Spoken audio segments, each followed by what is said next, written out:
죽기 전에 한 가지 음식만 먹을 수 있다면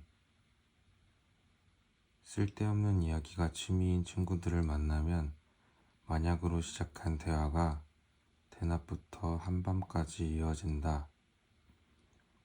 만약 로또 당첨되면 지금 다니는 회사 계속 다닐 거야? 만약 술, 담배, 커피 중에 하나만 할 수 있으면 뭘 할래? 네가 차은우랑 존나 잘 사귀고 있어. 근데 만약 박서준이 고백을 해. 자기랑 바람이라도 피우재. 그럼 어떻게 할 거야? 그만 좀 하라고 진저리를 치는 친구가 한 명만 있어도 종로에서 뺨 맞은 사람처럼 정신을 차릴 텐데 몰입에 몰입을 더할 뿐인 우리의 대화는 끝이 없다. 어느새 나는 로또 당첨금뿐만 아니라 가족과 친구마저 잃은 불황자가 되어 있고 아무런 죄도 없는 순백의 차은우는 이마 벗겨진 호색한이 되어 있다. 그런데 간혹 습 소리를 내며 짱구를 굴리게 되는 질문이 있다. 만약 과거로 돌아갈 수 있다면 돌아가고 싶어? 가게 되면 몇 살 때로? 무인도에 딱 3가지만 가져갈 수 있으면 뭘 챙길래? 살아있는 사람, 죽은 사람 상관없이 1시간 동안 대화를 나눌 수 있다면 누구랑 얘기하고 싶어? 고달프기도 아름답기도 했던 유년을 떠올리고 어쩌면 현실이 될지 모르는 극한의 상황을 상상하고 그리움과 호기심이 뒤섞인 고민을 하다 보면 자각하지 못한 취향이나 감정도 알게 되었다.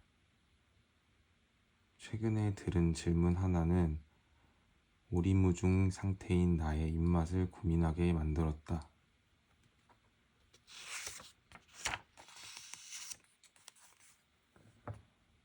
죽기 전에 딱 한 가지 음식만 먹을 수 있다면?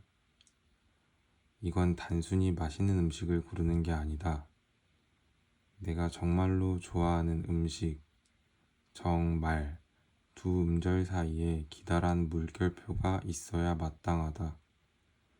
겉만 노릇하게 구운 굴전, 마블링이 지도 같은 한우, 아니면 아직 근처에도 못 가본 캐비아를 맛보고 죽어야 하나? 언젠가 보았던 사형수들의 마지막 만찬이 떠올랐다. 사형 집행 직전 죄수가 원하는 식단으로 한 끼를 제공하는 건데 기독교 문화권에선 중세시대부터 이어온 전통이라고 한다.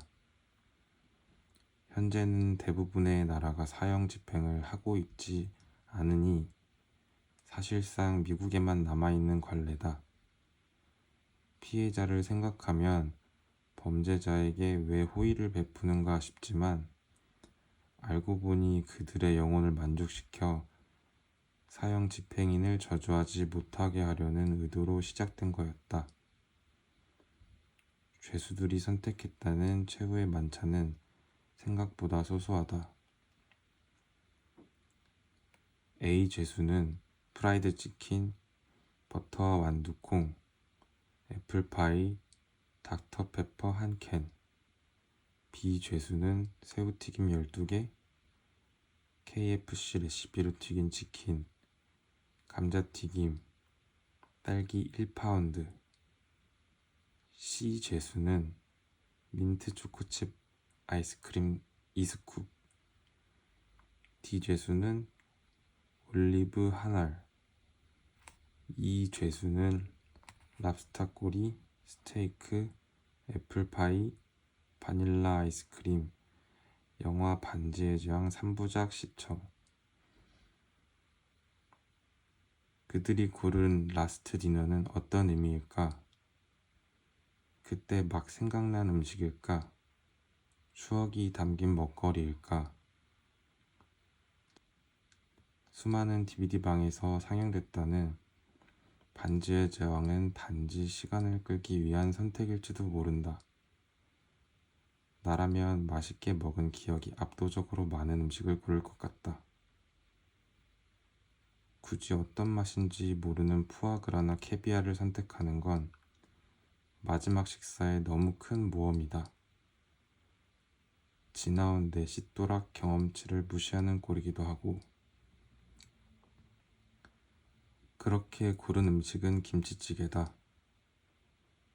뜨끈한 쌀밥에 국물과 건더기를 건져 입김 후후 불어가며 한 그릇 뚝딱하면 죽는 마당에도 기분은 좀 나아질 것 같다. 김치맛만 제대로 들었다면 실패할 확률이 높지 않다는 것도 큰 장점. 고기를 통으로 넣어주는 백채 김치찌개나 김가루 잔뜩 넣어서 자작한 국물과 비벼 먹을 수 있는 새마을 식당 같은 프랜차이즈도 맛있지만, 그래도 마지막 만찬이라면 내가 진짜 좋아하는 집의 김치찌개로 고르고 싶다. 우리의 전통 음식인 김치 가장 직관적인 변주인 만큼 김치찌개를 파는 식당 또한 굉장히 많다. 서울만 해도 이름을 날리는 노포가 꽤 된다. 잘 먹어보지 못한 음식이라면 순진한 표정으로 엄지를 내밀 수도 있겠지만 김치찌개만큼은 다르다. 본사에서 나온 미스터리 슈퍼처럼 괜히 턱끝을 들고 점수를 매기게 된다.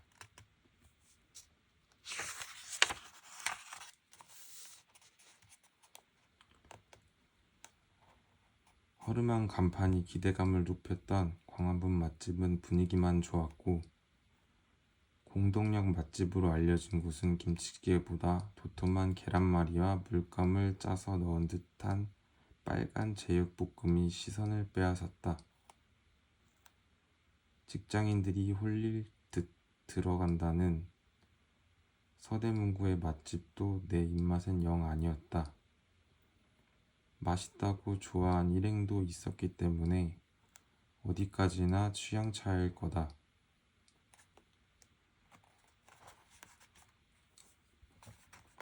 내가 최소한 10번 이상 방문한 김치찌개 맛집이 두 곳 있다.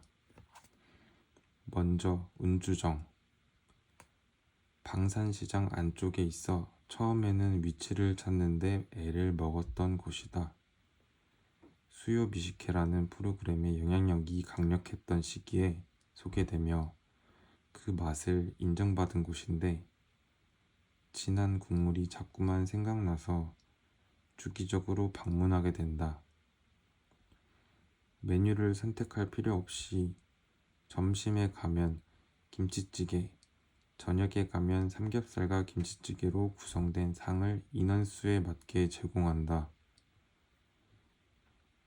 다만 저녁에 나오는 김치찌개는 고깃집의 추가 메뉴처럼 양이 넉넉하지 못하니 김치찌개에 주력하고 싶다면 낮에 방문하는 게 좋다. 은주종을 한 줄로 설명하자면 쌈 싸먹는 김치찌개를 파는 곳이다. 끊임없이 건져지는 돼지고기와 종류별로 두둑히 제공되는 쌈채소가 특징. 쌈채소는 계절마다 조금씩 바뀐다. 30대가 되면서 몸 여기저기가 망가지기 시작한 나는 벽에 붙은 채소의 효능을 주의 깊게 살피며 한 장, 두 장 쌈을 만든다. 종편 채널에서 소개하는 듣도 못한 몸에 좋다는 식재료를 주문한 것처럼 뿌듯하다. 손님은 언제나 많지만 직장인의 점심시간을 피하면 줄은 서지 않아도 된다. 착석 후 보통 2분에서 3분 내로 김치찌개 냄비를 올려주는데 바로 먹을 수는 없다. 생각보다 꽤 오래도록 냄새만 맡아야 한다. 궁금하다고 끓고 있는 냄비를 뚜껑을 열어보거나 버너의 불을 조절하는 건 금물. 우리를 까먹으신 게 아닐까 초조해질 때쯤 먹어도 되는 타이밍을 알려주신다. 괜히 건드렸다가 한 소리 들은 이후로는 지난날의 나처럼 과오를 범하려는 이웃 테이블을 향해 가만히 계시는 게 좋다며 훈수를 두기도 한다. 상추에 향긋한 쑥갓을 올리고 냄비에 건진 고기와 김치를 먹기 좋게 배열한 뒤 흑미밥 한 숟갈과 된장 찍은 마늘까지 넣어 한 입에 우걱우걱 먹으면 일반적인 김치찌개에서는 느낄 수 없는 입체적인 맛이 난다. 처음 갔을 때보다 몇천 원 오르긴 했어도 양이 넉넉해서 돈 아깝다는 생각이 든 적이 없다. 친절하지 않다는 후기도 종종 보인다. 한창 바쁜 시간에는 어떨지 모르겠지만 적어도 내가 방문했을 때는 그렇지 않았다. 한 번은 일하는 분들이 한산 한 틈을 타 전을 부쳐 드시다가 눈이 마주쳤다는 이유로 부친 게 절반을 나눠주시기도 했다. 계산할 때 맛이 괜찮았는지 묻는 사장님도 퍽 다정하다. 워낙 많은 사람이 방문하기 때문에 몇 번을 더 가도 나를 기억해 줄 일은 없어 보이지만 죽기 전까지 100번은 더 가고 싶은 곳이다. 다음은 시원하고 개운한 국물이 해장으로도 적격인 간판 없는 김치찌개다. 간판 없는 김치찌개를 검색하면 전국 곳곳에 음식점이 나오므로 종로구 경운동이 맞는지 확인해야 한다. 처음에는 상호가 따로 있었다는데 간판 없이 운영하는 곳으로 유명해지다 보니 그게 그대로 이름이 되었다. 지금은 포털 사이트와 스마트폰이 있지만 정보 검색이 불가능했던 시절에는 정확한 상호를 찾아볼 길 없어 간판 없는 집 있잖아 하고 불렀겠지. 어지간한 입소문이 아니면 1974년부터 지금까지 식당을 유지하기도 어려웠을 거다. 50여 년간 운영되고 있는데 음식 맛이야 의심할 것도 없다. 운영궁에서 인사동으로 넘어가는 좁은 골목 안 간판 없는 김치찌개보다 몇 살 어린 천도교 건물 옆으로 김치찌개, 칼국수, 콩국수 전문이라고 써붙인 글자가 보인다. 옹색한 폭이 골목이지만 야외 테이블도 몇 개 있다. 노부부를 포함해 4명 정도의 인원이 운영하고 있는 이 집은 주방이 바로 보이는 1층과 좌식 공간인 2층을 모두 합치면 실내에도 15팀 정도는 앉을 수 있다. 역시나 고민할 필요 없이 인원수에 맞게 김치찌개가 나온다. 이곳의 김치찌개의 특이사항은 어묵이 들어간다는 점이다. 냄비 안에 이미 어묵이 꽤 많이 들어있는데 사리 추가를 하면 곱빼기만한 양을 더 넣어주신다. 먹어보기 전까지는 대부분 어묵이 들어간 김치찌개를 별로 좋아하지 않는다고 말하지만 나도 그랬어. 이대 부근에 돼지고기, 햄, 참치, 순두부, 꽁치 등 다양한 선택지를 제공하는 김치찌개집이 있는데 그곳에서 어묵은 16강에조차 든 적 없는 재료이다. 그 생각을 바꾼 게 이 집의 어묵이다. 숭덩숭덩 투박하게 썰린 기본 어묵이지만 그래서 더 맛있다. 이자카야에서 쓰는 개성 강한 놈들을 넣었다면 절대 이런 개운한 맛이 나지 않았을 거다. 어묵과 김치를 걷어보면 돼지고기도 꽤 많이 들어있다. 밥과 김치찌개 건더기를 어느 정도 비웠다면 칼국수 사리를 넣어야 한다. 주방에서 한번 삶아져 나오는 생면이라서 식감이 쫄깃하고 국물 맛에 큰 영향을 주지 않는다.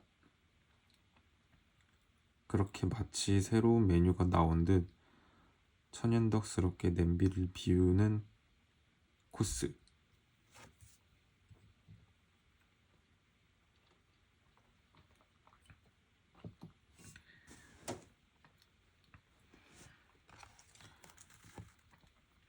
은주전과 간판 없는 김치찌개. 하루가 멀다 하고 이것저것 사라지는 서울 한복판에서 꽤 오랜 시간 버틴 식당이라는 점과 김치를 주재료로 쓴다는 점을 제외하면 분위기와 맛은 영 다르다. 다시 처음으로 돌아가자. 죽기 전에 두 곳의 김치찌개 중 하나만 먹어야 한다면 그건 도저히 고르지 못하겠다. 그날의 내 기분에 따라야 할 것 같다. 그런데 사장님들은 서로의 김치찌개를 맛본 적이 있을까? 쓸데없이 궁금하네.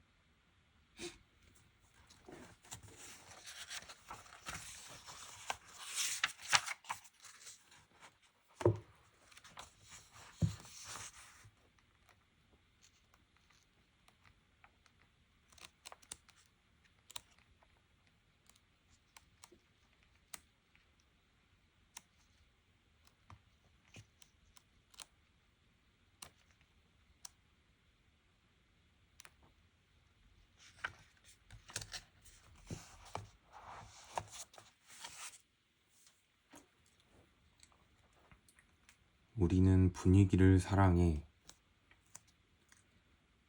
일이 끝나고 정류장으로 걸어가는 길에 동료들과 늘 하는 말이 있다.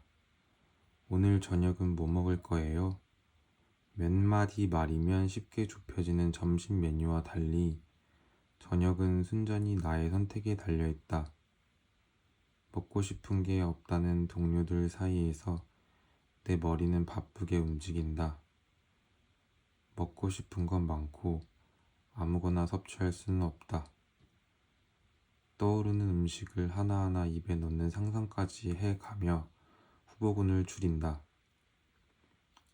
하루의 노고를 풀 자극적인 음식으로 노선을 정했다면 다이어트나 위장 건강 같은 건 따지지 않고 진실하게 먹고 싶은 메뉴를 고른다.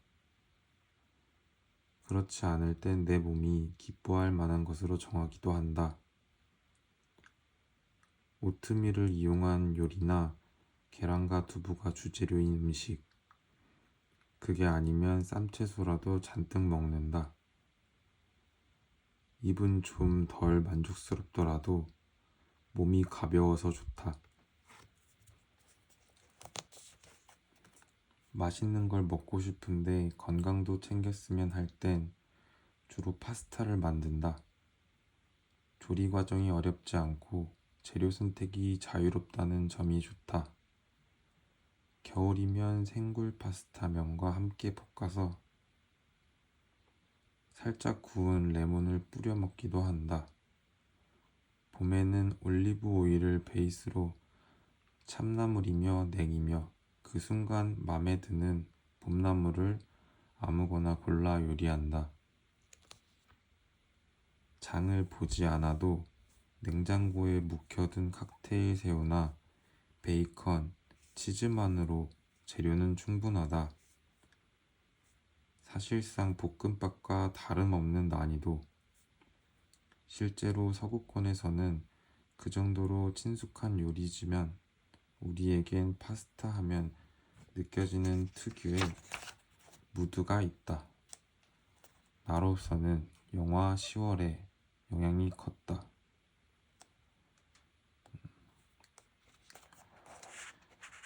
우울할 땐 요리를 하세요. 광고 속 캐치프레이즈처럼 귀에 쏙 박히는 대사와 면발을 벽에 던져 익었는지 확인하는 젊은 이정재의 귀여운 모습들이 근사한 색감의 컷들로 남아 파스타는 고급 음식이라는 인식이 내겐 여태 유효한 것이다.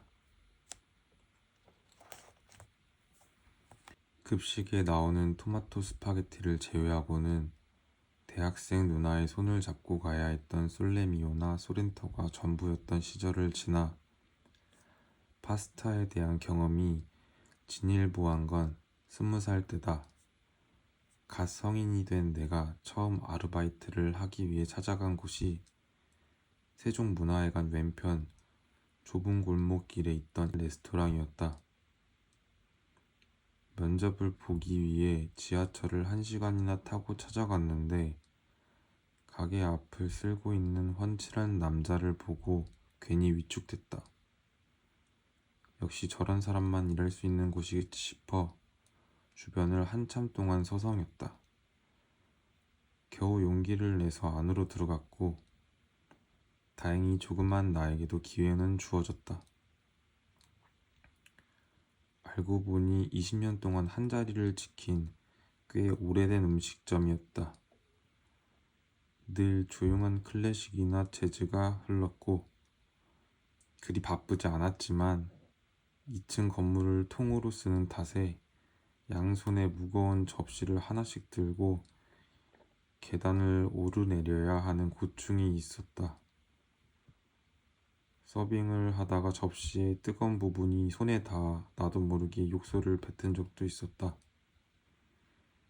너무나 뜨거운 접시였고 깜짝 놀라서 자연스럽게 튀어나온 언행인 걸 손님들도 알았는지 박장대소했다. 수요일에는 주방장님과 사장님까지 모두 모여 마늘빵을 만들었다. 만들고 나면 꼭 몇 개를 구워주셨는데 아직도 그것만큼 맛있는 마늘빵은 먹어보지 못했다. 파스타 맛도 꽤 괜찮았지만 장사가 잘 되는 편이 아니었다. 손님이 없으면 2층에 올라가 작은 창문으로 맞은편을 바라봤다.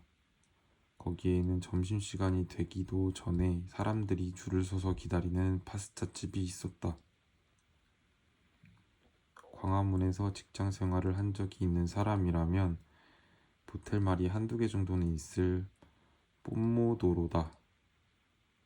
추운 날에도 줄을 서는 사람들을 보며 생각했다. 우리 가게도 괜찮은데 저기는 대체 얼마나 맛있는 거야? 그 맛을 본 건 한 해가 지난 겨울이었다.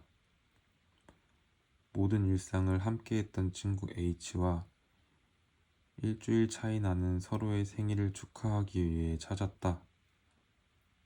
우리는 평소에 1인분에 5,000원이 넘지 않는 생고기나 등굣길에 살 수 있는 주먹밥, 안주 한 상이 딸려 나오는 막걸리 등을 먹었지만 생일이나 크리스마스 같은 날이 되면 괜히 서양 음식을 찾곤 했다.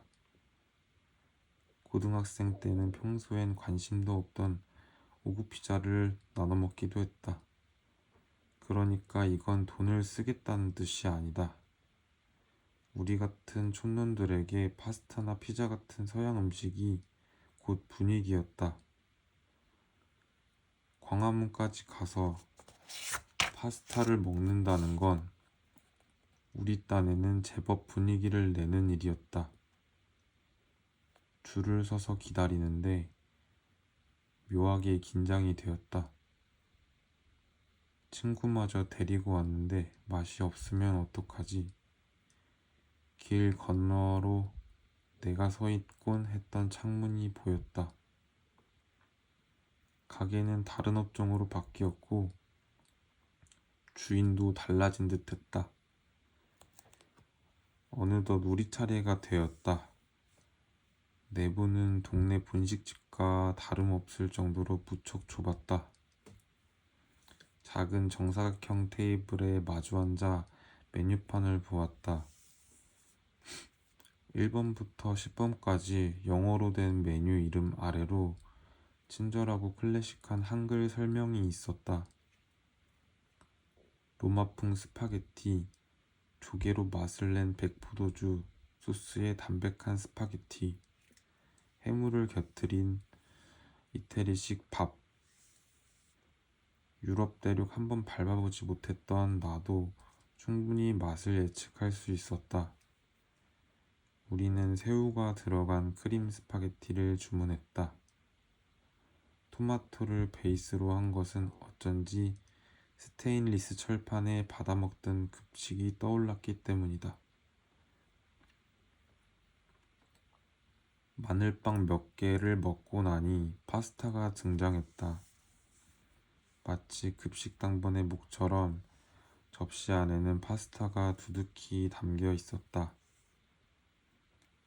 파스타를 이렇게 많이 먹을 수 있다는 사실만으로도 마음이 풍족해졌다.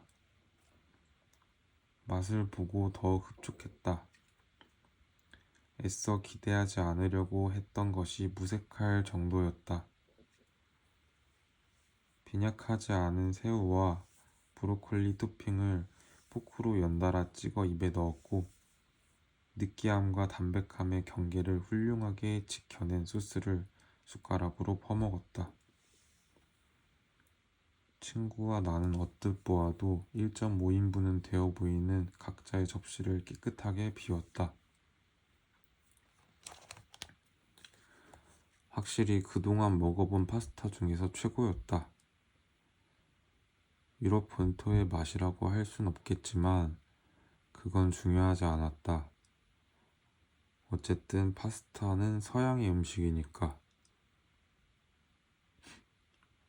이제는 그보다 맛있는 파스타도 먹어보고 훨씬 분위기가 좋은 곳도 알고 있지만 그 친구와는 여전히 뽐모도로를 찾는다.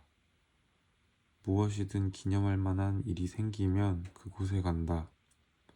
뽐모도로는 그때 우리에겐 최고의 분위기였고 그 시절의 인상은 우리의 기억 속에 언제까지고 유효할 것이다. 뽐모도로는 이제 생긴 지 30년이 지나 응당 노포로 불릴 만한 곳이 되었다. 파스타와 노포, 어울리지 않는 조합 같지만 생각보다 꽤 많은 이탈리안 레스토랑이 오래도록 한 자리를 지키고 있다. 그 시작점이 된 곳은 을지로에 있는 라 칸티나다. 우리나라 최초의 이탈리안 레스토랑으로 여전히 영업 중이다. 비틀즈의 명반 서전트 페퍼스 론리 하트 클럽 밴드, 발매되고 윤복희가 미니스커트를 입고 등장했던 1967년에 개업했다. 당시 사교계의 명사였다던 김미자 씨가 시작한 이곳은 고풍스러운 분위기로 정재계 인문들의 많은 사랑을 받았다. 라 칸티나를 특히 아꼈던 사람은 삼성 창업주 이병철이다. 메뉴에는 없지만 삼성 세트를 주문하면 지금도 그가 좋아하던 음식을 순서대로 맛볼 수 있다. 재벌이 즐겨 먹었다는 요리에 대한 호기심으로 방문하는 사람도 있지만 오랜 시간 이 공간을 채운 건 수많은 단골이었다. 이태훈 대표가 이를 체감한 건 2011년 건물 리모델링과 맞물려 식당에 변화를 줘야 할 시점이었다. 그는 아버지에게 물려받은 매장을 세련된 분위기로 바꾸려고 했다. 30년간 가게를 운영한 아버지가 현장에 나타나 씁쓸한 표정을 지었지만 그의 마음을 돌린 건 아버지가 아닌 단골들의 전화였다. 오픈은 언제 하는지, 뭐 도와줄 거는 없는지 묻는 사람들을 보며 깨달았다고 한다. 이 가게는 나만의 것이 아니구나. 책임감을 느끼고 계획한 설계를 완전히 뒤집었다. 아버지가 지방에서 공수한 벽돌들을 쌓으며 매장의 기존 정서를 그대로 복원했다. 손님들이 뭐가 바뀐 거냐고 물었을 정도지만 모두 안도의 뜻이 담긴 말들이었다. 8개월가량 공백이 있었지만 직원들도 모두 돌아왔다. 지배인도 요리부장도 설거지를 하는 직원도 다 30년이 넘게 일한 사람들이다. 정년퇴직한 직원이 있다는 건 라칸티나의 자랑이기도 하지만 동시에 손님이 느낄 수 있는 최대치의 신뢰이기도 하다. 내가 라칸티나를 알게 된 건 비교적 최근 일이다. 노포에 대한 기사를 기획하던 중 국내 최초의 이탈리안 레스토랑이 있다기에 찾아갔었다. 국물이 자작한 봉골레와 양파 수프의 맛도 좋았지만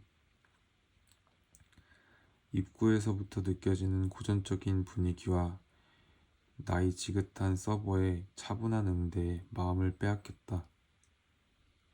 내가 서양 음식을 먹을 때 느끼기를 바랬던 막연한 분위기를 건축가와 음악가와 요리사가 힘을 합쳐 현실로 구현한 것 같았다.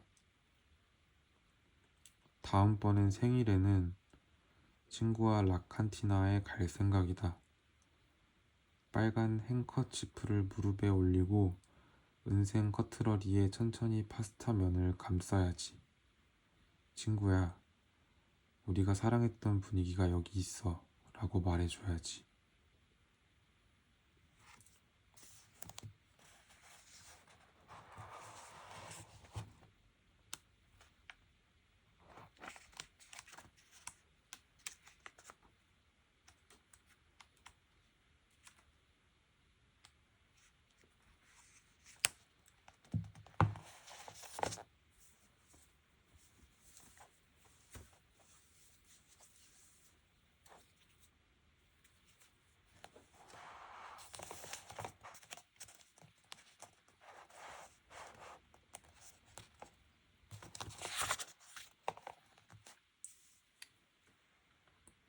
사랑과 존경을 담아.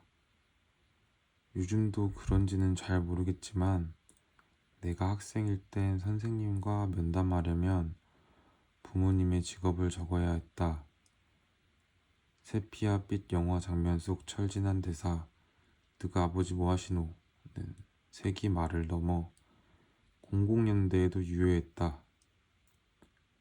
우리는 고분고분 연필을 움직였다. 서걱서걱. 교실은 종이와 흑연이 맞닿는 소리만 울릴 뿐 무견했다. 그 빈칸을 채우는 동안 누군가의 표정은 태연했고 어떤 아이의 눈빛은 어렴풋 흐려졌을 것이다. 다음 날이면 전학생이 실은 엄마가 없다느니 아무개의 부모님은 이혼을 했다느니 그런 사사로운 진실을 아름아름 퍼지기도 했다. 여러모로 고약한 시기였다. 교복을 입은 나는 고개를 살짝 젖히고 눈동자를 좌우로 움직였다. 무언가 고민이 있을 때 나오는 몸짓이었다. 엄마의 직업을 뭐라고 적어야 할까? 파출부, 가정부, 아니면 가사도우미? 오답이 없는 선택지에서 내가 고른 건 가정부였다. 파출부는 업무를 정확히 표현하는 말이 아니었고 가사도우미는 필요 이상으로 고상하게 느껴졌다. 엄마가 하는 일을 젠체하지 않고 소개할 수 있는 단어는 가정부라고 생각했다. 나름대로 고심해서 고른 답에 질문을 더하는 선생님은 없었다. 아쉬웠다. 어머니가 고생하시겠구나. 좋은 일을 하고 계시네. 형식적인 인사말이나 조언, 그 무엇이라도 건네주면 나도 하고 싶은 말이 참 많았는데 우리 엄마의 노고가 어찌나 큰지, 하지만 얼마나 훌륭히 해내고 있는지.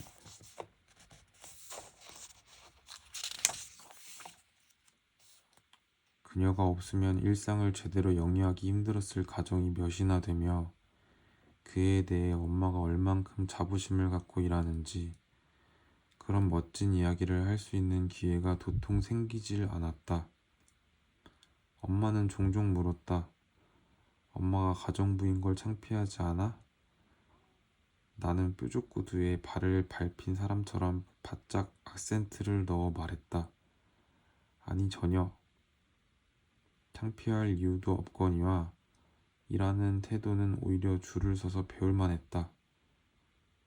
다만 가사를 돕는 일이 하찮은 듯 취급되는 현실이 속상했고 나에게 그런 질문을 해야 하는 목소리와 눈망울이 슬펐다. 나는 엄마가 어린 시절 이야기를 들려줄 때 짓는 맑은 표정이 좋았다. 그 얼굴이 보고 싶어 자꾸만 엄마의 기억을 훑었다. 할머니는 새벽 닭이 울기도 전에 거울 앞에 앉아서 잠이 덜 깬 눈으로 바라보고 있으면 찬빗으로 머리를 정돈하는 모습이 그리도 단정할 수가 없었지. 손맛은 또 얼마나 좋은지 엄마는 따라갈 수가 없어. 그래도 어제 평소랑 좀 다르게 부추를 묻혀봤더니 예전에 할머니가 해주던 그 맛이 나는 거야. 아, 너무 좋았지. 동네에서 할아버지가 이름을 대면 모르는 사람이 없었어. 아니, 동네가 뭐야. 며칠 전 지방으로 모임을 갔잖아. 거기 사람들이 음식을 잔뜩 차려놓고 먹는 거야.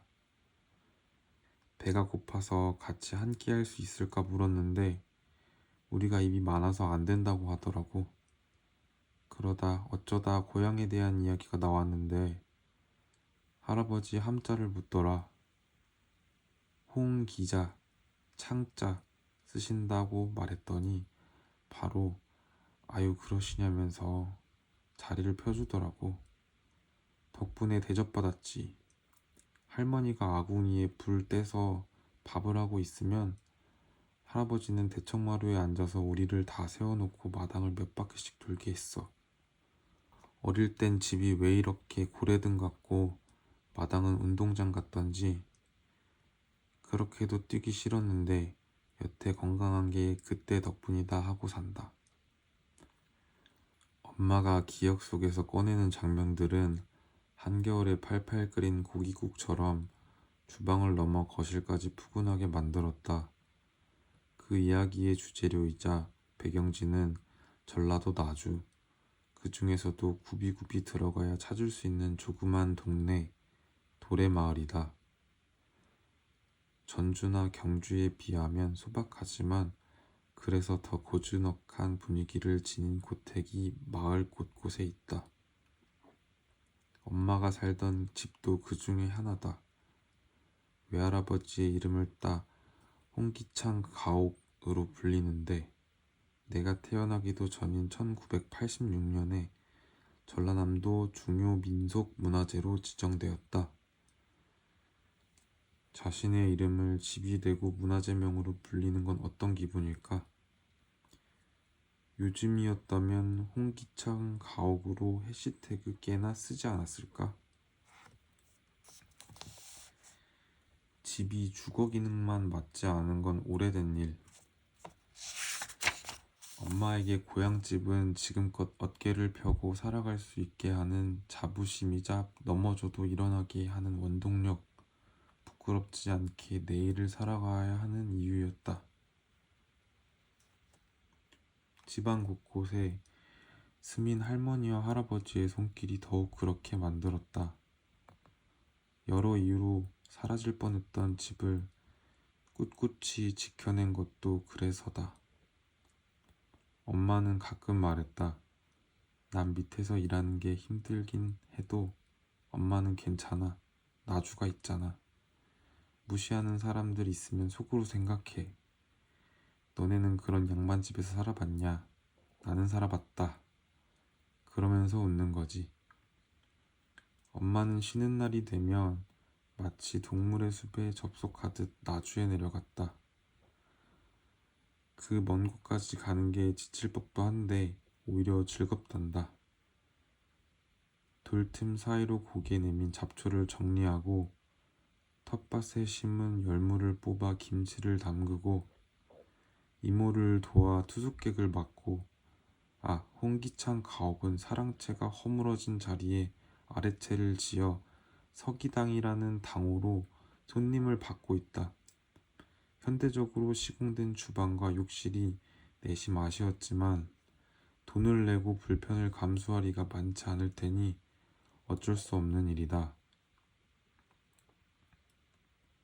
깔끔하게 해놨으니 몸만 오라는 이모의 성화에 친구들과 약속을 잡았다. 여름이 아직 여물지 않은 6월 초, 통이 넓은 바지에 헐렁한 티셔츠를 걸치고 나주를 향했다. 도래마을에서는 찾아볼 수 없는 것 중 하나가 상점이다. 마트는 물론이고 촌스러운 기념품을 파는 가게나 라면 한 봉지 살 수 있는 전방조차 없다. 나도 모르게 이웃집 곳간을 털지 않으려면 전쟁을 앞둔 심정으로 먹거리를 준비해야 한다. 해가 지면 마당에서 구울 삼겹살과 목살, 고기에 곁들일 팔도 비빔면, 유통기한이 얼마 남지 않은 할인 중인 블루베리와 샤인머스켓, 전라도에 왔으면 예의상 한잔 해줘야 하는 잎새주 등을 싣고 마을로 향했다. 도래마을에 존재하지 않는 두 번째는 우뚝 솟은 전봇대와 어지러운 전선. 한옥마을로 지정되면서 모든 전선을 지하로 매립했다. 덕분에 시선을 어느 곳으로 옮겨도 거슬리는 데 없이 풍광이 편안하다. 들꽃이 자란 오솔길을 따라 걸으니 낮은 담장 너머로 대청마루에 앉아있는 엄마가 보였다. 챙이 넓은 모자를 쓰고 개량한 복을 입은 모습이 영락없는 나주댁이다. 서로의 부모님을 만날 때만 나오는 친구들의 하이톤을 뒤로하고 오랜만에 찾은 시골집을 찬찬히 둘러보았다. 투박한 촉감의 나무 기둥, 맛을 간직한 장독, 매년 피고 지기를 반복하는 정원 위의 잎사귀들. 도시의 공간은 10년만 지나도 촌스러워 보이기 마련인데 고택은 어쩜 머리카락에 브릿지를 넣던 초등학생 시절과 변함이 없다. 긴 머리를 쪽지고 상투를 들던 시대에도 지금 같았겠지. 눈에 보이지 않는 분수령을 지나면 세련됐다거나 촌스럽다는 기준으로 판단할 수 없는 때가 온다. 비로소 영원해지는 순간, 이 집은 그 시기를 넘겼고 덕분에 한 세기를 넘는 시간 동안 자리를 지킬 수 있었다. 짐을 푸는 동안 엄마는 널쩍한 쟁반에 숭덩숭덩 자른 수박을 가져왔다.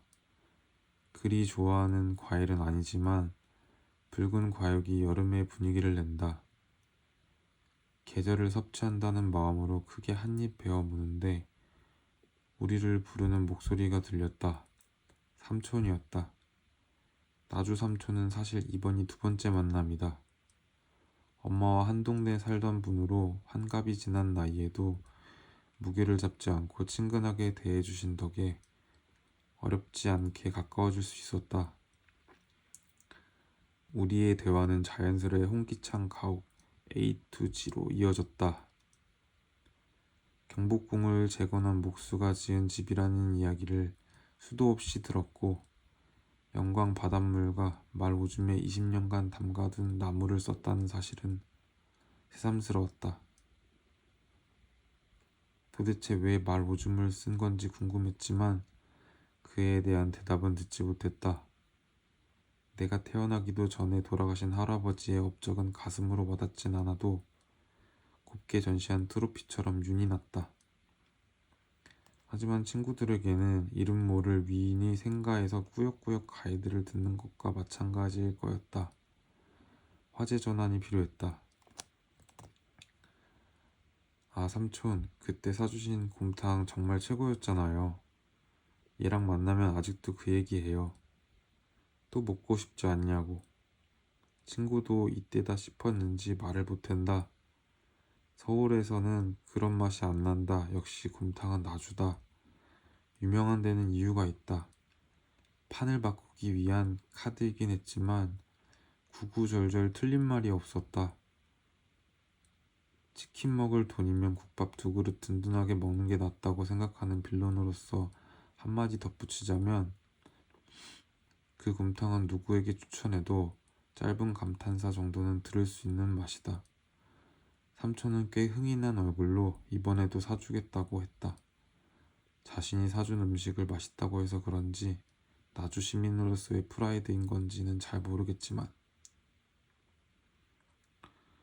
서울로 돌아가기 전 차를 타고 곰탕 골목에 들렀다. 고려시대의 관사로 쓰였던 금성관이 보이면 육향이 코를 감싸기 시작한다. 남평 할매집이나 노안집도 좋지만 원조는 역시 하얀집이다. 본관에서 별관까지 있어서 줄을 서도 오래 대기하지 않는다. 메뉴는 간단하다. 곰탕, 수육곰탕, 그리고 수육. 차이는 내용물이다. 곰탕은 배 부위에 살코기가 들어가고 수육곰탕에는 머리고기가 들어간다. 우리는 곰탕 4그릇과 수육 1접시를 주문했다. 곧이어 등장한 맑은 국물을 한술 떠서 호로록 먹어보니 그때 맛 그대로다. 하얀 집은 1910년 내야장터에서 시작한 음식점이다. 며느리에서 아들로, 다시 또 그 아들로 무려 4대째가 가업을 이어오고 있다. 100년이 넘는 세월에도 옛날 방식 그대로 같은 맛을 유지했기에 가능한 일이다. 4대 사장인 기령선은 아버지의 병환이 깊어지자 27년간 담았던 공직자 생활을 정리하고 지금의 자리를 채웠다. 하지만 막상 모든 것을 책임지고 관리해야 하는 입장이 되니 잠이 오지 않았다. 행여 음식 맛이 달라지진 않았는지 혀의 미래를 집중해 맛을 감지하는 단골들이 있어 더욱 그러했다. 새벽 3시면 눈을 떠 커다란 솥에 사태와 양지를 넣고 국물을 고아낸다. 질 좋은 고기를 얻기 위해 거래처와 신경전을 벌여야 하는 것은 물론이다. 지칠 때가 많지만 하루하루 나아가고 있는 건 아버지와 할머니가 정성스레 닦아온 길에 흠을 내고 싶지 않아서이다. 어릴 때부터 먹어온 수육 한 점의 맛과 가게를 드나드는 손님들의 표정, 국밥을 퍼내는 이들의 결연한 팔뚝이 그의 지난날의 우아한 문양이 퇴적층처럼 켜켜이 쌓여있다. 누군가는 그저 국밥 장사라고 치부할지 몰라도 낡은 뚝배기와 빛바랜 메뉴판까지 모두 그의 자부심이지 않을까?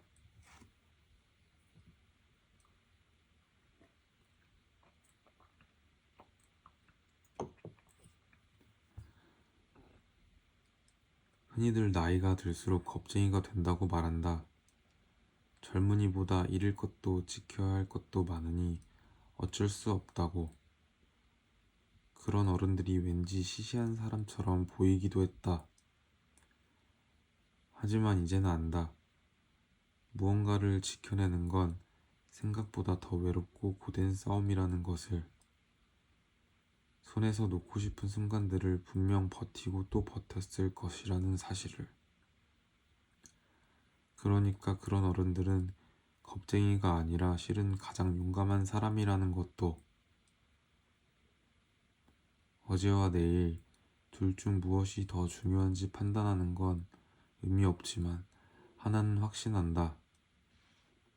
오늘을 열심히 사는 이유는 다가올 내일보다 진득하게 보낸 어제 때문이라는 점.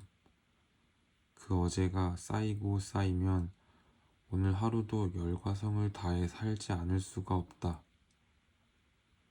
책임감이다.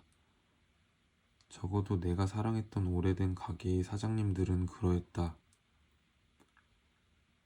어릴 때 살던 집을 여전히 지키고 있는 엄마와 이모들을 보면 그 사장님들의 얼굴이 겹쳐진다. 그 집이 만약 음식점이었다 해도 엄마와 이모들은 묵묵히 지켜냈을 거다. 그게 쉽지 않은 일이라는 걸 잘 안다. 오래된 가게에 사랑과 함께 존경을 더하는 이유다.